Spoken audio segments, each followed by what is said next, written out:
বাস্তবে আমরা অনুভব করছি। তাই আজকে ওনার এই মৃত্যুবার্ষিকীতে ওনার প্রতি শ্রদ্ধা এবং মহান মাবুদের দরবারে তার মাগফিরাত কামনা করছি।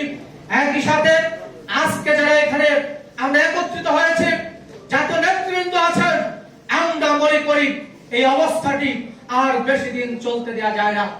আজকে বৃহত্তর রাজনৈতিক ঐক্যের মধ্য দিয়ে এই ফ্যাসিবাদকে পতন করার চূড়ান্ত আন্দোলন ঘোষণার উদাত্ত আহ্বান জানিয়ে আজকে দলের প্রতিষ্ঠাতা শফিউল আলম প্রধানের সপ্তম মৃত্যুবার্ষিকী আয়োজিত আজকের এই অনুষ্ঠানের সম্মানিত প্রধান অতিথি, প্রধান বক্তা, উপস্থিত জাতীয় নেতৃবৃন্দ ও আজকের শরীর হাদিসের মধ্যে বলছে যে পুরো মাহাসিনা মাউতাক, যে দুনিয়া থেকে চলে যায় তার ভালো ভালো জিনিসগুলিকে জিকির করো।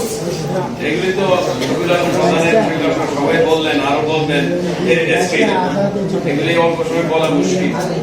আজকে যেভাবে আমরা ওনার মৃত্যুতে শোকাহত ব্যথিত, তার সহধর্মীয় দুনিয়া থেকে চলে গেছেন, তার জন্য আমরা ব্যথিত।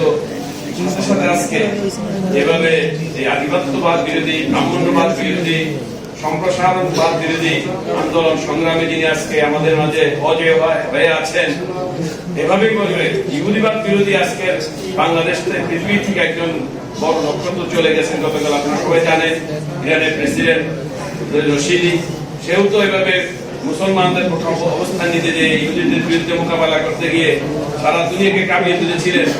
এখন তার এই মৃত্যু কি স্বাভাবিক মৃত্যু না শাহাদত বরণ করছেন, সেটা পরবর্তী সময় বাদলাই দিবে। তো ওনার আত্মার মাগফিরাতের জন্য আমরা দোয়া করি যে তার পররাষ্ট্রমন্ত্রী সহ আরো ঊর্ধ্বতন কর্তৃপক্ষ অনেক 9 জনের মধ্যে শহীদ হয়েছে। তো একসাথে আজকের এই অনুষ্ঠান, কালকের এই ঘটনায় আমরা চরম ভাবে ব্যথিত। সাথে সাথে যে এই কথা সবাই বাক্যে বলছেন যে এই সরকারের পতন, আমার কাছে তো দুঃখ লাগে। সরকারের পতন করবেন, এখানে আবার গণভবনে সাহেব কাপে চু মারবেন, এই পতন হবে?